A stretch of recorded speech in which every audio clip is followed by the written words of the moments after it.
The sun was slipping toward the horizon, a low amber glow spilling across cracked sidewalks and rows of parked cars along a quiet Sacramento street. It was the kind of late afternoon when the city exhaled, when office towers bled out their workers and families rushed to make dinner before night settled in. Eric Porter sat behind the wheel of his dark sedan, his tie loosened, his jacket folded neatly on the passenger seat. He had spent the entire day inside fluorescent-lit offices, mediating disputes between officers, reviewing case files, and listening to people justify behavior that should never have been justified. He was tired, but his mind was restless. The radio murmured softly, a jazz station he favored because it soothed the edges of long days. He approached an intersection, slowed carefully at the amber light, and came to a stop just as it flicked red. His thoughts were already drifting toward home, a quiet evening with his daughter who had promised to cook pasta if he brought home the groceries. Then, blue and red lights exploded behind him, followed by the piercing wail of a siren. Eric's chest rose in a long, steady breath. He glanced into the mirror, where the reflection of flashing lights painted his calm eyes in quick bursts of color. He steered to the curb and rolled his window down. The cruiser door swung open and out stepped Officer Bradley Larson, his posture stiff, his stride carrying the kind of swagger that belonged to a man who believed he owned the road. Mid-30s, buzz-cut, sharp jawline, his badge gleamed under the sun as he adjusted his duty belt. "License and registration," he said flatly, standing just outside the window. His tone wasn't hostile yet, but it wasn't neutral either. Eric nodded politely. "Of course, officer." He reached slowly, deliberately, into his glove compartment. Every motion was careful, respectful, measured, the kind of body language a black man in America knew instinctively. He handed over the documents without a word. Larson took them, his eyes narrowing as though scanning for flaws in both the papers and the man handing them over. "Do you know why I pulled you over?" Eric met his gaze. His voice was calm, even. "I'm not entirely sure, sir." "You didn't come to a full stop at that light," Larson replied. But there was hesitation in his voice, as if the words weren't the real reason he had decided to flip on those lights. Eric nodded slightly. "I see. I thought I slowed in time, but I understand." Larson didn't respond right away. Instead, he studied Eric with a narrowing gaze that carried something heavier than a routine traffic stop. Something in the officer's demeanor shifted, like a man who had decided this was more than a moving violation. "You're not from around here, are you?" Larson asked, his eyes lingering too long. Eric paused for the briefest moment. "I moved here a few months ago. My address is on the license." But the officer wasn't really listening. His lips twitched into a faint smirk. He leaned in closer, as if proximity could rattle the man inside the car. "Where were you headed in such a hurry?" Eric's tone remained steady. "Just going home." Something in Larson's eyes hardened. He saw not a man in a suit heading home from work, but something else, something his own bias filled in for him. His voice took on the edge of authority laced with suspicion. "Step out of the car." Eric's fingers tightened briefly on the steering wheel, then released. He turned his head slowly, studying the officer's face. "Is there a specific reason for that, officer?" Larson's lips curved, but not in a smile. "I asked you to step out of the car. You don't want to make this harder than it has to be." The words hung in the air like an unspoken threat. Eric let out a measured breath and opened the door. He stood, taller than Larson by a few inches, his presence quiet but commanding. His tailored suit, polished shoes, and calm demeanor contrasted sharply with the tension seeping from the officer's posture. "Hands where I can see them," Larson ordered, gesturing toward the hood. Eric complied, placing his palms flat against the warm metal. His voice was calm, almost gentle.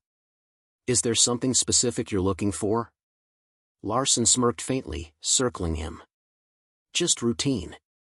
We've had some incidents around here. Can never be too careful." Eric turned his head slightly, his eyes locking on the officer's. "Incidents involving men in suits driving home from work? Or is this about something else?" The question landed like a strike. Larson stiffened, his hand drifting toward his belt, a reflex rather than necessity. Watch your tone. I'm simply asking, Eric said softly. There was no defiance in his voice, only a quiet firmness that unsettled the officer. Larson moved closer, his eyes narrowing. You seem awfully familiar with how this works. You got something to hide? Eric let the silence stretch, then answered, No, officer. I just believe in transparency. You know, clarity in these interactions. Larson scoffed, pacing in a tight circle. He wasn't used to this, he wasn't used to calm control that refused to bend under pressure. You seem pretty confident, he muttered. Eric tilted his head. Confidence isn't the issue here, officer. Respect is. The words struck sharper than any raised voice. Larson froze for half a second, his facade cracking. For the first time, he looked unsettled. But pride is a dangerous force. Instead of retreating, he doubled down. Turn around and place your hands on the hood. I need to check for weapons. Eric's eyebrow arched. Weapons? Do I look like someone carrying a weapon? His tone carried incredulity, but still remained calm. Larson's jaw tightened. I'm not going to ask again. Eric exhaled, turned, and placed his palms once more on the hood. Larson approached, his boots crunching against the pavement. His hands moved in quick, rough motions, searching for justification he couldn't find. It was less a search for safety than an assertion of dominance. But Eric didn't flinch. He didn't stiffen. His composure was unshakable, his stillness louder than resistance. You're clean, Larson muttered, frustration leaking through his words. Eric turned to face him. His eyes were sharp, his voice steady. Of course I am. Now, if you're done. I'm not done, Larson snapped, too quickly, his voice rising with the need to reassert control. You seem to know a lot about what I can and can't do. Care to explain why? Eric folded his arms, his posture relaxed despite the tension crackling in the air. I've had my fair share of interactions with law enforcement. Let's just say I've learned a lot over the years. Larson's eyes narrowed. That so? You a lawyer or something? Eric smiled faintly. Or something. The ambiguity irritated Larson further. He stepped closer, invading Eric's space, his voice dropping low. Listen. You think you're smarter than me? Think you can talk your way out of this? Eric met his gaze evenly, unflinching. I don't think anything, officer. I believe in fairness. And so far, I'm not seeing much of it here. The words landed heavy, laced not with anger but with conviction. Larson's chest tightened. He opened his mouth to speak, but caught himself. His tongue had betrayed him once already. But Eric pressed, his voice soft but loaded. People like me, that's what you were about to say, wasn't it? Larson bristled, stepping back. His eyes darted, searching for control he no longer had. You know what I mean. I think I do. Eric replied quietly, his calmness razor sharp. And I think we both know this stopped being about a traffic violation a long time ago. The silence between them vibrated, electric. Larson's authority teetered, his confidence cracking. For the first time, he looked uncertain. Eric's voice cut through the silence. Officer, I think it's time you know who I am. Larson's brows knit, irritation flickering. I don't care who you are. Eric reached into his pocket, slow and deliberate. I'm reaching for my badge. He said calmly, watching Larson's hand twitch toward his holster. No need for theatrics. Just look. He pulled out a leather wallet, flipping it open. A gleaming badge caught the fading sunlight. Eric Porter, he said evenly. Head of Internal Affairs, Sacramento Division. The air shifted instantly. Larson's eyes darted to the badge, then back to Eric's face.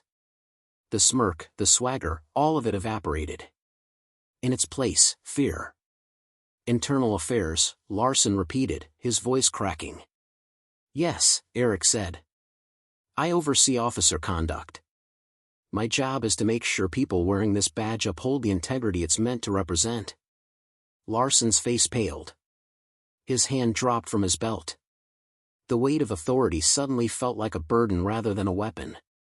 Eric stepped forward, closing the gap Larson had instinctively created. His voice was calm but piercing. Do you know the most troubling part of this interaction, officer? Larson's lips parted, but no sound came. It's not the profiling, Eric continued. Though that's bad enough. It's not even the baseless escalation. It's the fact that you did all of this without realizing who you were talking to. You assumed I didn't know my rights. That I wouldn't understand the laws you swore to uphold. Why?